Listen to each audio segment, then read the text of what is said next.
music.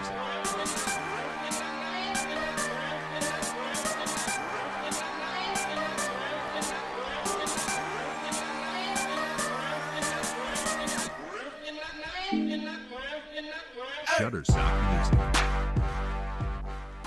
All right, ladies and gentlemen, welcome to another episode of Black College Experience. I am one half of your Black College Experience team, Derek Thomas out of the Valley. I have on with me the queen of Black College Experience. Who do we have, DV Kells? I am in the building and I am in Baton Rouge. Yes, I'm indeed. live from Baton Rouge. I Yes, am in Baton indeed. Rouge right now. Yes, and we just got through watching a thrilling football game, but we've had an awesome week of football action for Black College Experience. You started it off this week. We're going to first start off with the upset in Atlanta. Georgia State's brand new home was spoiled. You attended that game. Tennessee State defeated Georgia State 17-10. Tell us about that game, Kels, and what do you think about the atmosphere of that stadium? And what was it like once Tennessee State defeated Georgia State? Well, watching the game, going into, you have to think about Rod Reed had a bunch of returners. And, oftentimes as HBCUs were downplayed. People downplay us. They think that it's all about the money. They think because it's a smaller conference, less money, less facility, they think that we don't stand a chance. And, I try to explain to people that, it's Tennessee State, different conference, coming out of the OVC, really great chance of them winning. And although they were predicted to go, they were predicted to actually go third, they're actually predicted to go third this year in the OVC, I still have to explain to people that, at the end of the day, this team actually looks good. Well, the game, they actually scored. Tennessee State scored first, making it 0-3. They scored again, making it 0-10. And it was that way for a while before Georgia State even scored. So by the time Georgia State scored, it was really just too late. And they ended up outplaying them, outcoaching them, 10-17. Even with necessary, adjustments, even when they scored, it was just a little bit too late for for Georgia State, and they still end up losing. Now, the thing is, the takeaway from this was their season opener, and they were playing in a new stadium, which, for anybody that doesn't know, they used to be the Braves Stadium. So, they were going into this season excited because they were playing in a new stadium, but to take the L going into the new season in the new stadium, it is. I know it had to be disheartening, but nevertheless, Rod Reed and his Tennessee State Tigers got it done. Yes, they did. And like you said, Georgia State could only muster a field goal through the first three quarters. So that's kind of unheard of. Even though Georgia State is not a high-end group of five squad, they are still a FBS team. If they were to go undefeated, they could become get into the college football playoff. And they were defeated by a lowly HBCU. Listen to the sarcasm at that. Tennessee State was in control of this game from basically start to finish. Treon Harris, a former Florida quarterback, completed 12 of 25 passes for 145 yards. He also ran for 91 yards and a touchdown. Seth Rowland ran for 76 yards and a touchdown, and Sabry Curtis ran for 73 yards on 17 carries. Tennessee State's defense swarmed. I mean, they were all over the place. I don't have statistics for the defense. They did have one interception. DeJoy Nesbitt picked off a pass and ran it back for 32 yards. But being that they only allowed Georgia State to score 10 points, and that last touchdown, their only touchdown came in the fourth quarter, that just shows you Tennessee State was all over the field offensively and defensively. And this is their first ever win over an FBS opponent, correct? Correct. So making Correct. history. Oh, go ahead. the thing is that they really could not. Georgia State could not get anything going. And I know it was not expected for Tennessee State to come out there. And this was the week of upsets. This was the week of upsets where HBCU plenty more. But they were not expected to come out and do what they did. And for Rod Reed and his Tennessee Tigers again to close out, even with the victory, you know, people kept saying, well, they should have been up. For them to even come in and close this out against FBS conference school, it said more than enough. So, just a really good thing. The atmosphere was good, really good. Tennessee State did show up. Older alumni, they showed up. They supported their school. And at the end of the day, they walked away with the win, 17-10. Yes, indeed. And it was an awesome game. I watched it basically from start to finish, and I was so excited to see Tennessee State be able to hold on and get the victory and spoil the home opening of Georgia State Stadium. And Black College Experience was right there for it all, ladies and gentlemen. That's right. You know, whenever we can, we try to go to the games and provide a presence for our fans and our listeners and people who love HBCU sports, because that's who we are. So, you know, now, of course, we're going to go ahead and jump over into the SWAC. And the first game that I want to talk about is a game that no one saw this result coming. I'm sure fans of this team did not see this result coming. As I was watching the game and seeing this team get manhandled and thrown around like a rag doll, which not many can do that. Even FBS squads can do that to this squad. I was sitting there like, this ain't supposed to be happening. Pinch me, am I dreaming? I am talking about the defeat handed to Grambling State University by Tulane. A 43-14 shellacking by the Green Wave. And the Grambling State offense basically was stymied all night long. I mean, yes, Martez Carter had a 53-yard touchdown run, but the game was already decided. Tulane used a balanced option attack to defeat Grambling, to keep that defense guessing. And, you know, Devontae Kincaid and the Grambling Tigers offense just could not get anything going. I mean, it was just, I was at a loss for words, Kels. I'm sitting there watching the game and I'm thinking, okay, where's the high power? You know, when are we going to see it? You know what I'm saying? When is Grambling going to wake up and take control of this game? Because Grambling had their moments to possibly take the momentum away from Tulane, but every time Grambling had a chance to take the momentum away from Tulane, decided to say, no, we're not going to let you do us like you did Arizona. So, you know, trying to get some stats up for this game, because it wasn't pretty at all offensively. Tell me, what do you think? What is your reaction to this loss that Grambling took yesterday? Well, you know, going into this game, I had already predicted a loss on the side for Grambling.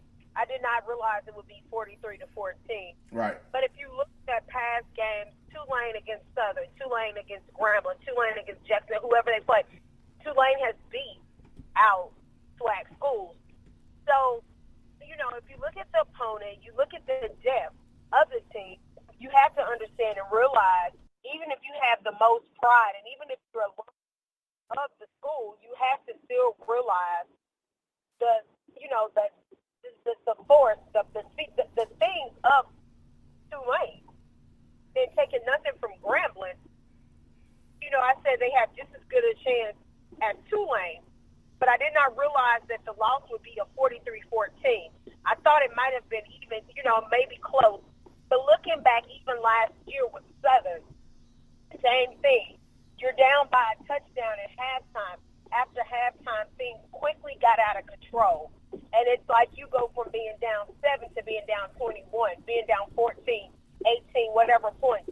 So, you know, I think we're all a bit shocked it's the first game, but you definitely did not expect them to walk away with the L that far of a gap. Like the point spread, it's just totally ridiculous. Like if you say, hey, okay, they'll lose by 7 or 14, but to get a 48-14, could not get anything going. I mean, it's just, shocked that it was that big of a loss for their program, or for that game, rather. Right.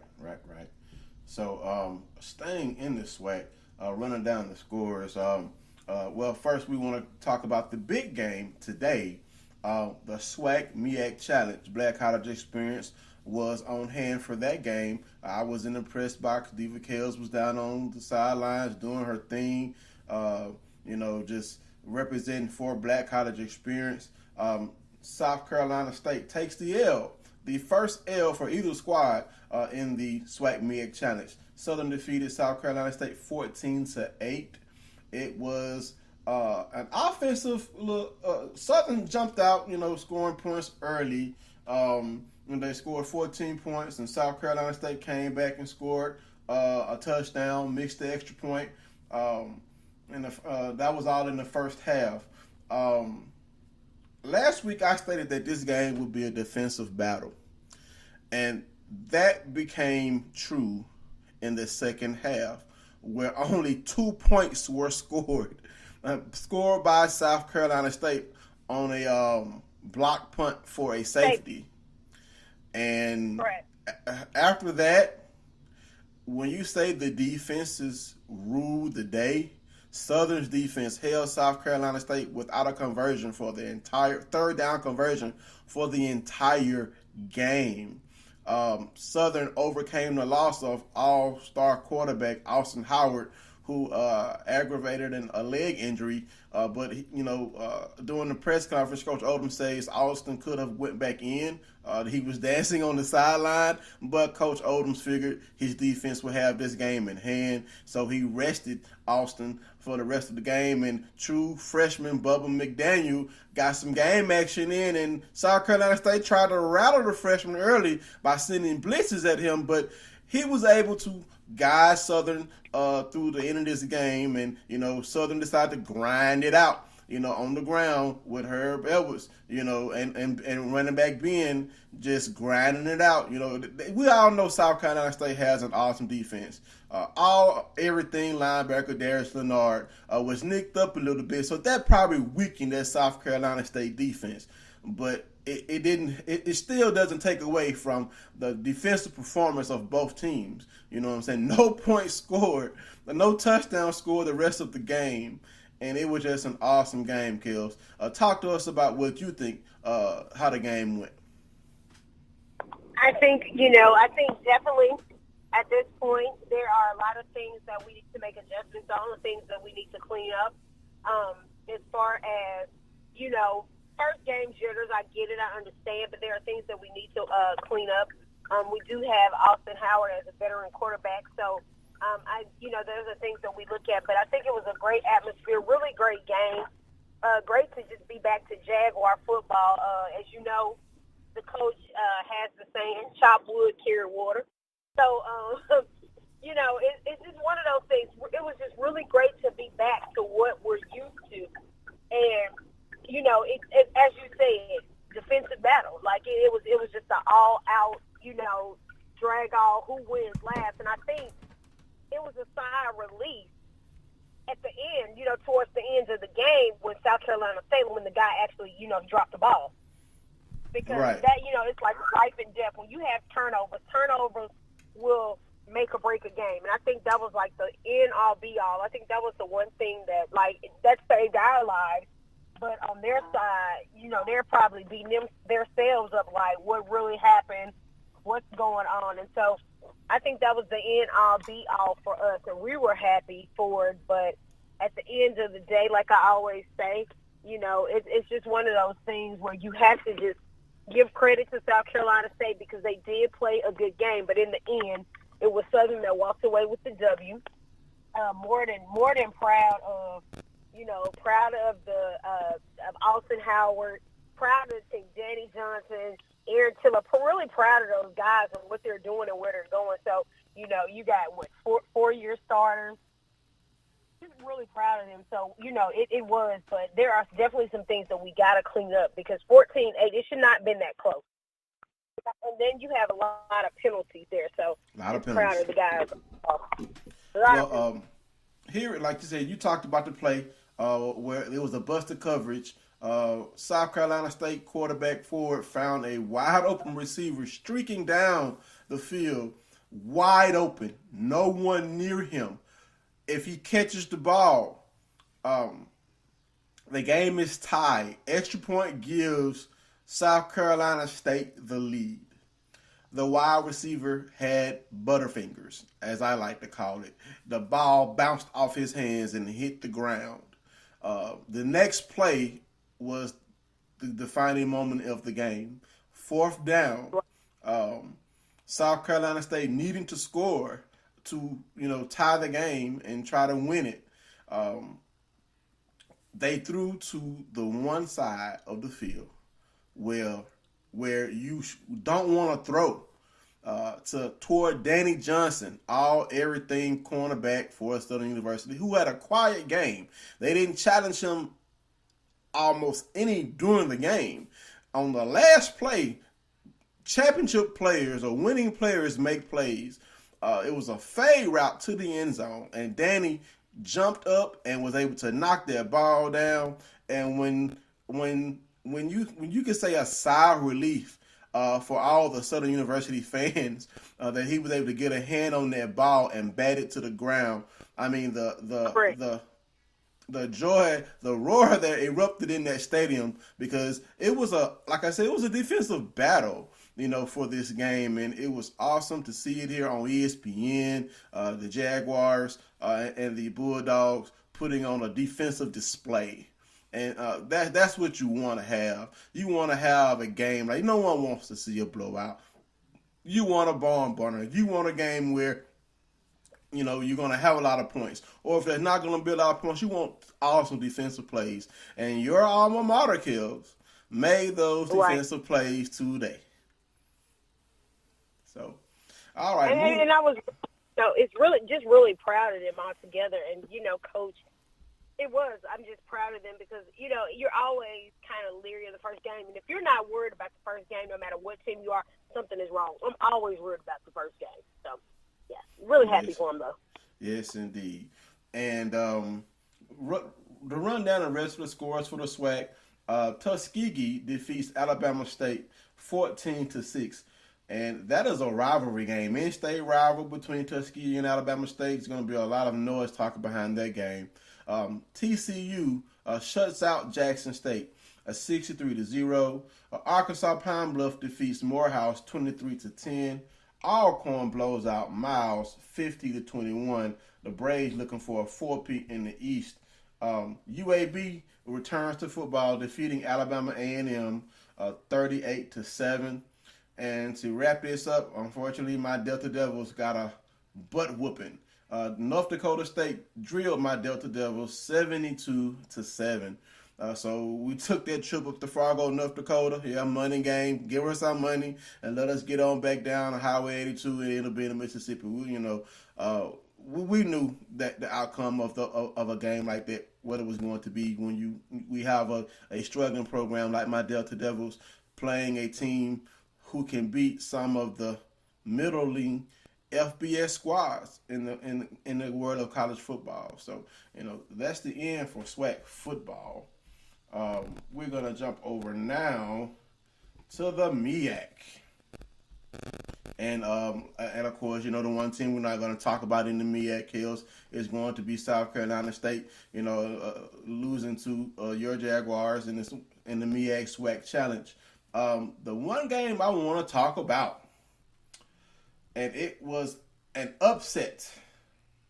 I was on my way back from New Orleans after seeing Grambling lose to Tulane, and the alert came through that Howard had come back to beat UNLV. And I text you, and you was like, "Oh, I know about it already."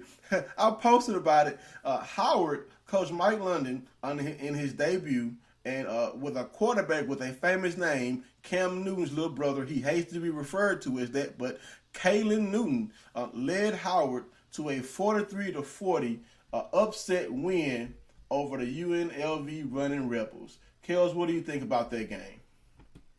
Well, of course, my whole thing is I was super excited at the end, I can see why he doesn't want to be referred to as Cam Newton's brother. But I take two things from this. You get the HBCU that not only takes your money, but then turn around and hands you the L. You get $600,000 to go to Vegas, and you come out with a check and a win. So I'm almost guessing they'll never schedule those guys again. Really great feeling. And like I told people earlier, please do not count us out just yet. Don't count us out just yet. HBCUs are coming into their own. I'm really proud to see more and more upsets. Like, this was the weekend of upsets. Yes, and it was. Just to see that type of thing was really great. So really proud of not just being Cam Newton's brother, but really proud to say that yet another HBCU upset another school. Right. And to give some stat recaps, Newton completed 15 of 26 passes for 140 yards with 1 touchdown and 1 pick. He did a lot of damage on the ground, rushing for 190 yards on 21 carries and 2 touchdowns. Running back Anthony Filial ran for 71 yards and 2 touchdowns. Howard ran for a total of 309 yards on the ground. They only threw for 140 yards. UNLV outgained Howard, but Howard made the game-winning play. They scored 15 points in the fourth quarter to UNLV 7 to come back and win by 3. I mean, when you I guess you could say match an HBCU up against an FBS squad, they have more scholarship players than we do. For Howard to not only outlast a bigger team, but a team with quote-unquote supposed to be better talented athletes, and they outlasted them. They walked them down in the fourth quarter. That's a testament to the coaching ability and the motivation of Coach Mike London. All right. All right, to run down the rest of the MEAC scores. All right. Let's see here. All right, Bethune-Cookman played in-state squad Miami. They lost to Miami 41-13. Duke blew out North Carolina Central 60-6. Of course, those are 2 money games. Townsend shut out Morgan State in the debut of Elijah Staley. Virginia State defeats Norfolk State 14-10. North Carolina A&T blows out Garner-Webb 45-3. Ohio shuts out Hampton 59-0. And we're going to take a quick commercial break, and we'll be right back with more Black College Experience. See you in 30 seconds. I already knew that I was going to go to college, from a young age. I definitely want to major in political science. After that, I'm going to get my law degree. Then I'm going to come back to Detroit, boost the economy, become the mayor or something, try to make the situation better for other people. I feel like I owe it to the city. I'm determined. It's going to happen. My name is Justin, and I am your dividend. All right, welcome back to Black College Experience. And before we go any further, I wanted to mention this before we were in the SWAC, but I have to mention this now because, this past year we had several HBCU players get drafted in the NFL. And of course, we know, NFL rosters have cut down to their 53-man limit. So, a lot of our HBCU brethren are going to be, hitting the practice squads and also searching to try to get into Canada, and also keeping the wire ready for teams when they need them. Southern University honored 8 of their former legends who had significant and long and very successful and winning and championship careers in the NFL. To mention these gentlemen, I've been a fan of some of these guys since I was a kid, before I even knew what a Southern University was. Aeneas Williams comes to mind, a dynamite cornerback, Hall of Famer. If you threw his way, he would definitely make you pay. Along with Aeneas Williams was outside linebacker Rufus Porter, Mel Blount, part of those Steeler defenses. Rich Jackson, Isaiah Robertson, Frank Pitts, who played for my Kansas City Chiefs, Ken Ellis, and Philadelphia Eagles wide receiver legend Harold Carmichael. They were all honored by the Southern University Athletic Department. They had their names put up on the wall. I guess what's that called, the wall or ring of honor in Southern University's A.W. Mumford Stadium, and they received commemorative helmets, for their contributions and to show how much Southern appreciates them for putting Southern on the map, for playing football at Southern and having long professional careers. A lot of these gentlemen have football championships and Super Bowl rings, and Aeneas and Mel Blount are Hall of Famers. So, Southern University has a rich history of legends, and they honor these 8 men, Kels. What do you think about that? I think it's a really good thing, and it's a good thing that we did that. Funny because when you asked, like, where would their names go after the fact, it's really thing, and I really wish we could have connected with them, but in the future, right. I'm pretty sure. But just to see your Ennis Williams, your Mel Blounts, your Butch Robinson, it's really good to see these type of things, and just to see these guys honored. I think one of the most profound things is to not only see them honored, but to know that they came out of HBCU, knowing that these are trailblazers, people that actually made their marks, people that actually made noise out of an HBCU, and to go on to the NFL, and then to not only go on to the NFL, but to actually be in the Hall of Fame speaks volumes. It says a lot about our HBCUs, and it says a lot about, those programs and what we actually did. So, again, people tend to not recognize or tend to not see the greatness in HBCUs, but when you have, you have your Mel Blounts, your Ennis Williams, your Doug Williams, or Eddie, things like that. It's just so many greats that have come out of HBCUs, and it's great to see Southern actually recognize this. And I heard from hearsay that it was a really great event on on Friday. Didn't get a chance to see it, but I heard it was a really great event. So really good thing. Yes, indeed. And before we move on to the next two conferences, I want to give a shout out to Langston. The number 22 Lions opened their season with a 30-14 victory over Lincoln, Missouri. The Battle of the LUs. Absolutely. This was the 64th battle. Absolutely. Yes, the 64th annual Battle of the LUs. Langston got on the scoreboard after quarterback Milton Harper hit Ty Johnson for a 15-yard touchdown pass, capped off a 5-play, 36-yard drive. The Lions tacked on 2 more scores in the second quarter after Tyree Hansen scored on a 2-yard run, and defensive lineman Tyler Best returned a fumble 61 yards for a touchdown. Rumbling, bumbling, stumbling. Need to have Chris Berman's soundbite for that. Whenever a big guy gets to score a touchdown, that's awesome. Best's touchdown made the lead 20-0 going into halftime, and Lincoln University scored 2 touchdowns in garbage time, but Langston put the game away to, start the season 1-0 and keep their ranking. They may move up, but the Battle of the LUs was won by Langston University 30-14. So, like you said, Black College Experience, we just don't cover just the 4 main conferences. We go out and we find the private schools or the conferences who are independent. We want to give shout-outs to all of our HBCU university athletic teams because, without them, without HBCUs, we don't have this show. We don't have a show to talk about HBCU football. So we want to make sure we talk about everybody. And I checked on Edward Waters. They had a bye this week, but they did play a game last week.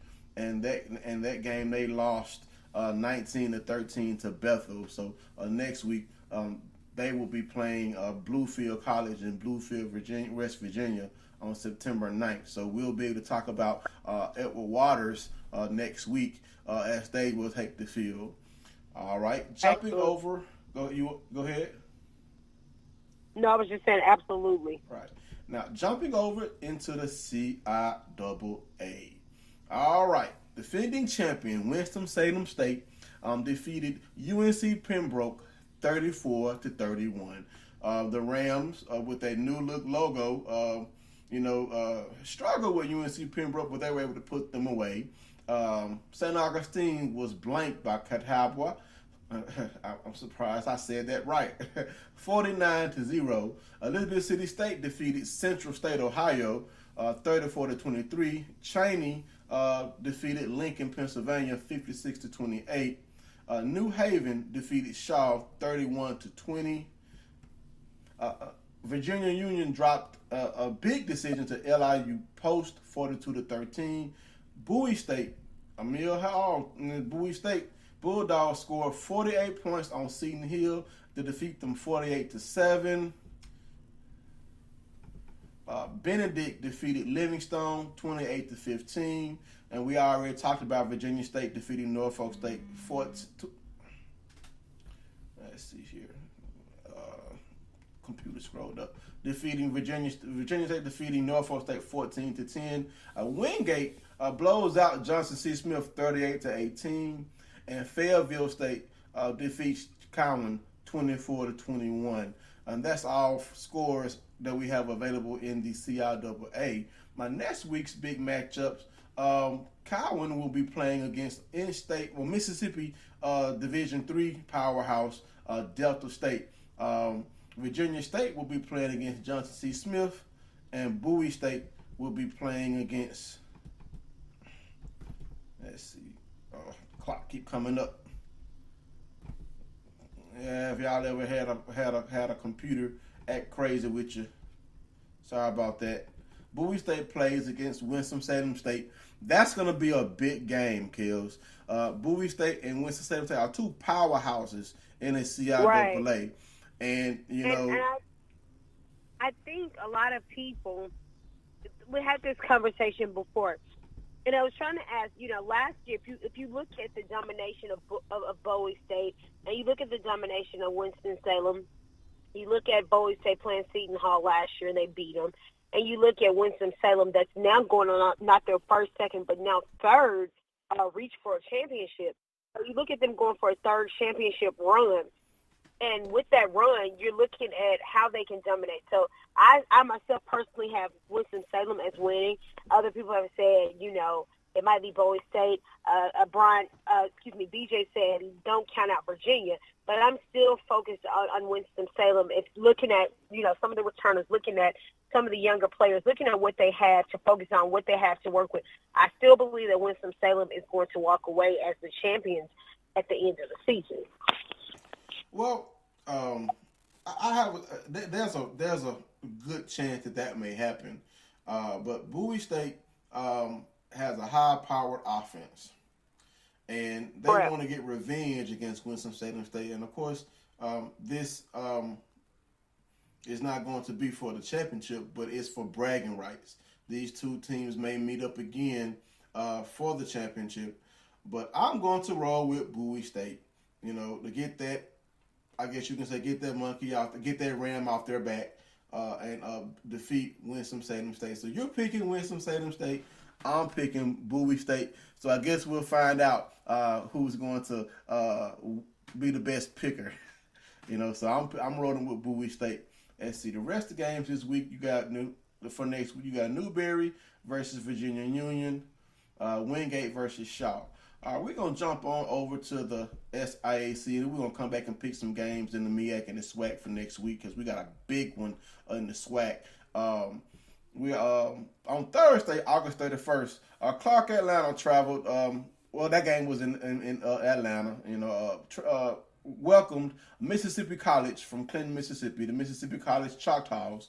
They defeated Mississippi College 32-29. When University of West Georgia blows out Fort Valley State 34-9. Getting into this weekend's game, we already talked about Elizabeth City State defeating Central State. Slippery Rock University defeated Kentucky State 42-21.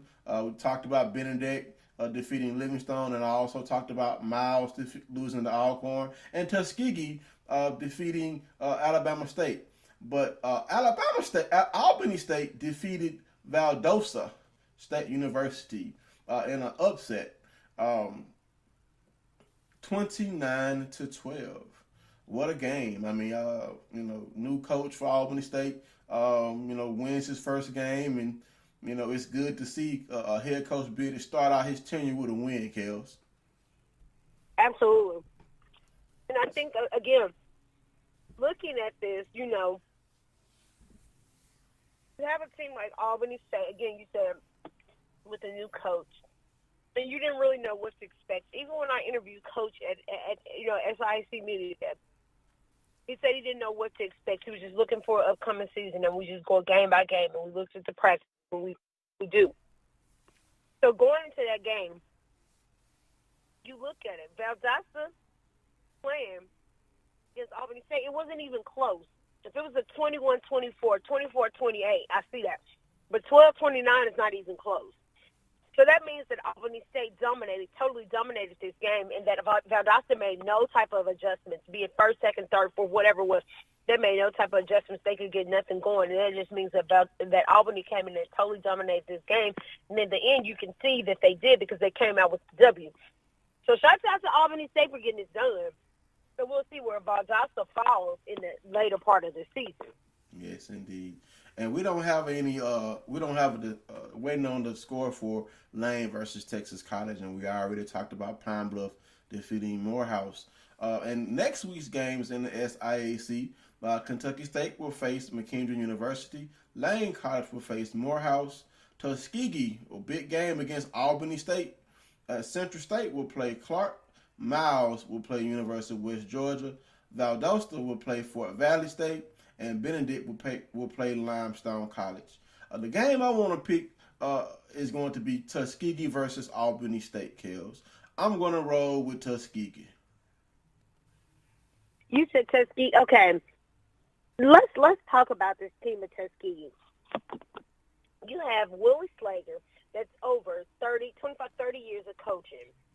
And what people don't understand is that no matter what conference you come from, SWAC, MEAC, CIAA, SIAC, Independent Conference, GCAC, what people don't understand is football is just football, okay? Football it's the game. Skills. It's X's and O's. It's still a skill. So when you look at it, people continue to downplay Tuskegee. And it's like, you got to know this coach and what he's come from. I don't care if you're playing a SWAC team, you're playing a MEAC team. It's still the game of football. So when you look at a coach like Coach, again, Slater, that has the credentials that he has, that has the skills, that has not only the credentials and skills, but has the year and the talent, you can't help but recognize Tuskegee as a team. And I think before we get into, the whole thing, it was downplayed, even playing against this Alabama State team. And they even lost. Playing against Alabama State, 14-6. Alabama State took that loss, but Tuskegee it's proven to be a team that continues to build year by year by year. And I think people are continuing to play it down, but they're building every year. And I think they're definitely a team that people need to watch more as the years progress. Yes, indeed. And yes, indeed. So I'm going to pick Tuskegee. Who are you going to roll with? Definitely rolling Tuskegee again, too. Tuskegee against Albany. Oh, I'm definitely picking Tuskegee here. Definitely picking Tuskegee. So we're in agreement in that game. All right, jumping over to the MEAC to pick the MEAC's next week's games. Absolutely. Okay, we have Hampton versus Delaware State in Hampton, Virginia. Morgan State versus UAlbany in Baltimore, Maryland. Appalachian State will play Savannah State. And, upset-minded Howard heads to Kent, Ohio to play Kent State, the team that North Carolina A&T beat last year. Upset, absolutely. Do you think Howard has another upset in them? I think they can definitely get it done. If they want to, they definitely can get it done. It's not impossible. I think at the end of the day, people totally need to understand that it's definitely a possibility in anything. So yeah, I definitely think they can. All right, so you're rolling with Howard. I'm gonna roll with Kent State. I'm gonna say that Howard's gonna be so emotionally spent from that comeback win over UNLV that Kent State's gonna be able to get the win. I think they're gonna have to deal with Howard's ability to play up in games like this. But I just think Kent State's going to be too much for Howard. I would love to see Howard win, but I'm just going to pick Kent State to win this game. North Carolina Central plays against Shaw. North Carolina A&T plays against Mars Hill. South Carolina State plays against Charleston Southern, who got blasted by Mississippi State 49-0. Another FCS squad. I'm going to roll with South Carolina State in this game, Kills. Again, two. Charleston Southern. I'm going to roll with I'm going to roll with South Carolina State as well. Absolutely. All right. Norfolk State plays against William and Mary. And this is another game I want to try to get credentials to. Coming up on September 9th, Bethune-Cookman will travel to Hammond, Louisiana to take on the Southeastern Louisiana Lions. And Southeastern Louisiana just got a major transfer to help bolster their offensive line with LSU former starting guard from LSU, Mai Tahuma, who also has a brother who's a starting linebacker for Southeastern, Sion Tahuma. Southeastern has some good transfers. Bethune-Cookman got blasted by Miami, but they're stepping back down, playing an FCS foe. Southeastern is a pretty good all-around team. They have some talent, but I'm going to roll with Southeastern Louisiana to defeat Bethune-Cookman. Agree.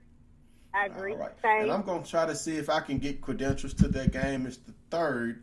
So I'm going to see if I can go to that game because it's right down the road, about 30 miles down the road. I think it would be a good to be at that game to see how this game will fare. And that's all the games that we want to pick for the MEAC. We're going to jump over to the SWAC and talk about next week's games. None bigger than the Southern Heritage Classic. Jackson State Tigers versus the Tennessee State Tigers. Tennessee State has been dominant in this series. I don't see that changing. We know Jackson State, is in Coach Hughes' second year, but they took a shellacking from TCU. Everyone knew that was coming. But you have Tennessee State, who has shown that they can play with and defeat a middle of the road FBS squad. I don't think anything's going to change in this game from the results of the last couple of years. Yes, Jackson State is going to play their hardest because this is a rivalry game. It's a big game. I mean, you're going to have people from Jackson, alumni from Jackson, and alumni from Tennessee State from all over coming to Memphis for this game. I'm going to roll with Tennessee State. I too agree. I'm going to roll with Tennessee State. Just looking at what Rod Reed has done with his Tigers from last week, they can only go up from this point. Tony Hughes is still in the rebuilding season, still trying to get his Tigers together. So we're going to just roll with Tennessee State here. Just looking at, even we can go with yesterday, you're looking at a 0-63 production, and they didn't even score, even a field goal, even a safety, nothing. You didn't score whatsoever. And granted, it was TCU, but still, you didn't score it all. So I'm going to take Tennessee State here in this game as well. All right. Up next, we're going to have Grambling State versus Northwestern. It's going to be at Grambling's home field in Grambling, Louisiana. Grambling coming off their loss to Tulane. Will look to get back to playing Fobs ball. Scoring lots of points and playing tough defense. Here's the thing. We know Grambling, what they did last year was amazing. And I think myself, we looked at last year's team and the ability that we know Devontae Kincaid has and thought that they could repeat the success that they had. They had Arizona on the ropes. But this is a different Grambling State Tiger team. There's no Chad Williams. All those defensive stalwarts are gone. You have new, proven in some commodities, but they're not the players that were starting last year. This is not the same Grambling team from last year. I would like to see Grambling bounce back with the win. but I just don't think that they're going to be able to beat Northwestern. Northwestern, they played a game yesterday. They lost 52-24 to Louisiana Tech, but it was a close game until Louisiana Tech started to run away with it. It was tied 10-10, and then Louisiana Tech started scoring. Northwestern State battled back, scored 14 points in the third quarter, and then Louisiana Tech ran away with it, scoring 21 points in the fourth quarter. So, Northwestern State was, sticking with La Tech until the fourth quarter. Okay, you said they played who? They played against La Tech. Grambling plays against Northwestern State, who, held their own against FBS squad La Tech. Grambling struggled with a middle-of-the-road FBS squad, so I'm going to pick Northwestern State. Them when? What's that? You said they played them yesterday? Yes. Northwestern State played against La Tech. They play Grambling next week at Grambling's home stadium. Northwestern State will play Grambling. I was giving some background on why I think that Northwestern is going to defeat Grambling next week. They, even though they lost the game by double digits, Northwestern State was able to stay with La Tech for a while until Correct. La Tech ran away with it. Grambling was not in the game at all with Tulane, and La Tech and Tulane, they're about the same as far as talent levels. They're middle of the road FBS squads, and do I think Grambling has a chance to win this game? Yes, I do. But if they play like they played yesterday, Northwestern State is going to beat Grambling in their brand new renovated stadium with that screen. I'm going to pick Northwestern State. Who are you rolling with? I'm rolling with Northwestern State as well. Boy, Chad Jones and Trey Hayes probably cussing us out right now. I can see Chad now. And Trey said we're going to probably pray for Derek over there saying that Grambling State going to lose in their home state and Northwestern State. But that's what I'm picking. I'm picking Grambling to lose to Northwestern State. All right. Your Jaguars will travel to Hattiesburg, Mississippi to play the Southern Miss Golden Eagles. We know Alcorn had Southern Miss on the ropes 2 years ago. Hobson's last year, but Hobson's not a head coach of Southern Miss. This is a money game. I don't think your Jaguars are going to be able to beat Southern Miss, so I'm going to pick Southern Miss. I agree. There's no doubt that truth is just truth. I'm going to take Southern Miss as well. Now, Southern Miss is breaking in a new quarterback, so if the Southern University defense can possibly, get some pressure on him, and if he decides to throw Danny's way, perhaps Danny can do what he did today and have some winning plays. Up next we have Arkansas Pine Bluff versus Akron, another SWAC versus FBS. I don't think Pine Bluff is going to be able to play with Akron. I think Akron is going to win this game handily. Akron will definitely take it, yeah. And we have Alcorn, the 3-time SWAC East champion, playing against FIU in Miami, Florida. No, FIU is not a dominant FBS team, but they are still FBS. Yes, we know Alcorn has an awesome quarterback in Lenoris Footman, and they have depth. Alcorn has some FBS talent on their roster. With all the trouble that Alcorn had over the summer with the cafeteria fight, I think Alcorn will put up a fight in this game against FIU, but I think FIU will ultimately defeat the Braves in another money game for the SWAC. What is your prediction? I agree wholeheartedly. Same thing. Definitely the same thing. Yes, indeed. Them Braves. If we got any Braves listening, don't be too mad at us. We have to. We can't be biased. You know what I'm saying? Yeah, I would like for my Delta Devils to have. I forgot my Delta Devils play Southern Illinois. We're gonna get creamed in Carbondale, Illinois. Another money game for my Delta Devils. You know, we're going to get creamed. I would like for us to have a better showing than we did against North Dakota State. But, you know, kudos to my Delta Devils traveling far and wide, first in North Dakota, now to Illinois for these money games. Hopefully we don't get anyone injured and we can come back and, you know, try to start the SWAC season. I am predicting that we will beat Jackson State this year. Yes, Tigers, we will beat you again, just like we beat you on your homecoming a few years ago. We will beat you. So I'm predicting that now. I think these shellackings that we're taking in these first few early games will prepare us, you know, to beat Jackson State this year. You heard me, Kels. I said it. So You said it. I said it. Let's see if it's going to happen. Well, hey, I guess we'll just have to see. But that's all for football. We got about 10 minutes left. I want to run through some volleyball scores that I have here in the SWAC. Let's see what we have here. All right, on Saturday, Troy defeated Jackson State 3-1. Southeast Missouri State defeated Arkansas Pine Bluff 3-0. Nichols defeated my Delta Devils 3-1. Morgan State defeated Arkansas Pine Bluff 3-1.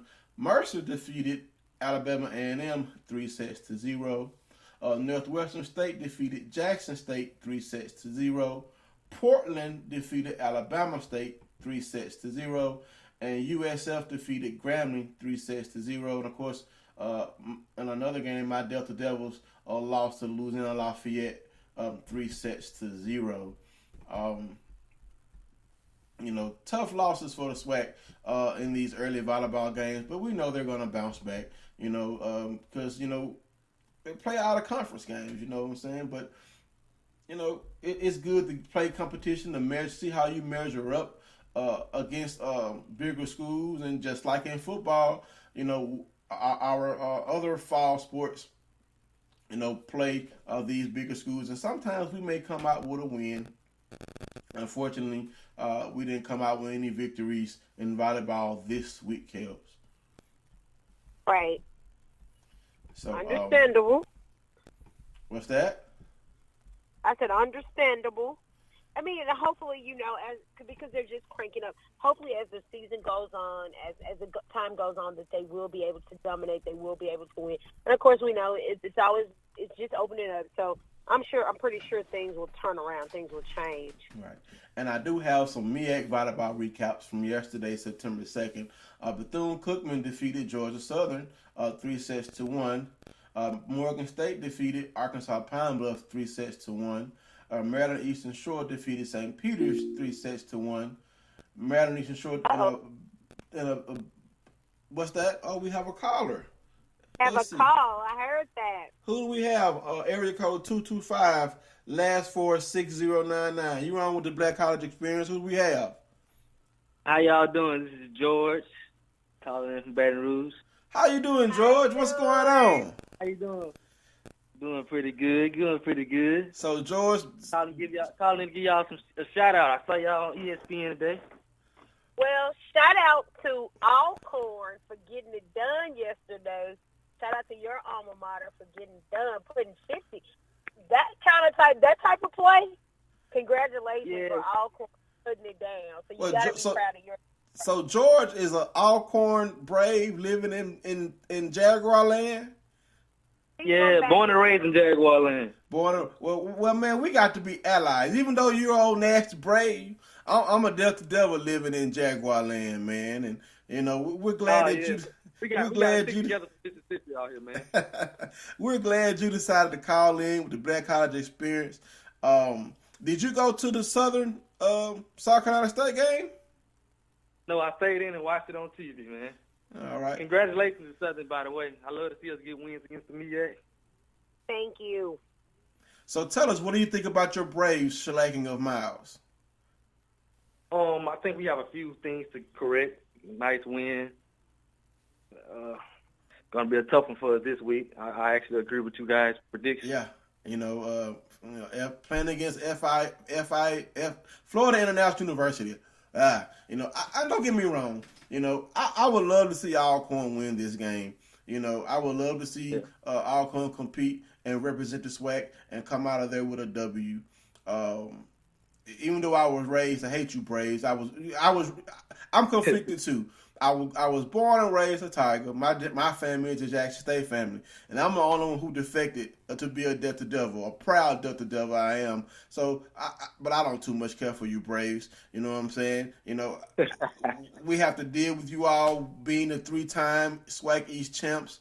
I'm so glad y'all lost to Grambling, because if you all would have won that title, if you all would have won that game, it was going to be bedlam all summer long. You remember that song from the late 80s called "You Talk Too Much and You Never Shut Up"? That would have been every Alcorn Brave fan all summer long.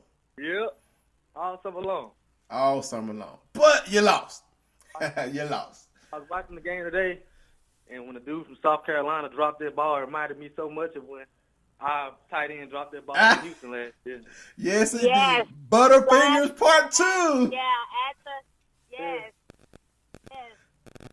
Last I had year, flashbacks. I remember. Yeah. Yes, had to indeed. be the worst. It had to be the worst. It had to be.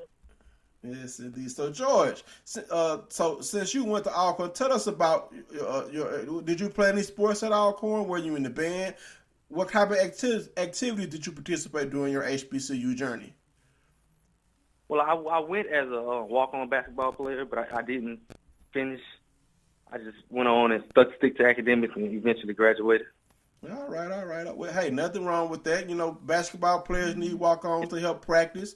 You know what I'm saying? I tried to walk on at Valley myself, but, it wasn't in God's plan for me to be on Valley's football team. So, so talk to us. Tell us, what did you major in at Alcorn?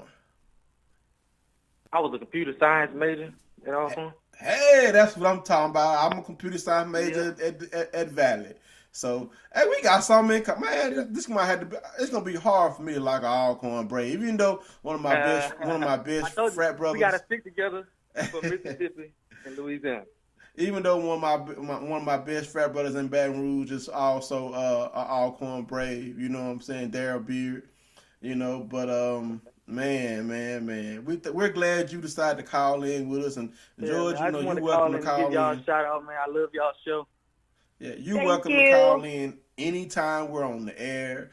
You can call in and give your 2 cents on anything you want to talk about as far as SWAC sports. It doesn't have to be football related. We cover all sports. I was just going through the MEA volleyball recap, to get to the end of the show, because, we know this weekend was a big football weekend. So, of course, football dominated this week with all the upsets that we had, the big games that we had. But don't worry, volleyball and other fall sports, we will talk about you also. Don't forget, we won't forget you. We won't forget you. Just know. But I want to go ahead and finish up these MEA volleyball scores. Norfolk State defeats Lafayette 3-1. UNC Greensboro defeats North Carolina State 3-1. Davidson defeats Savannah State 3-0. Presbyterian defeats Delaware State 3-0. USC Upstate defeats North Carolina Central 3-0. Robert Morris defeats Coppin State 3-0.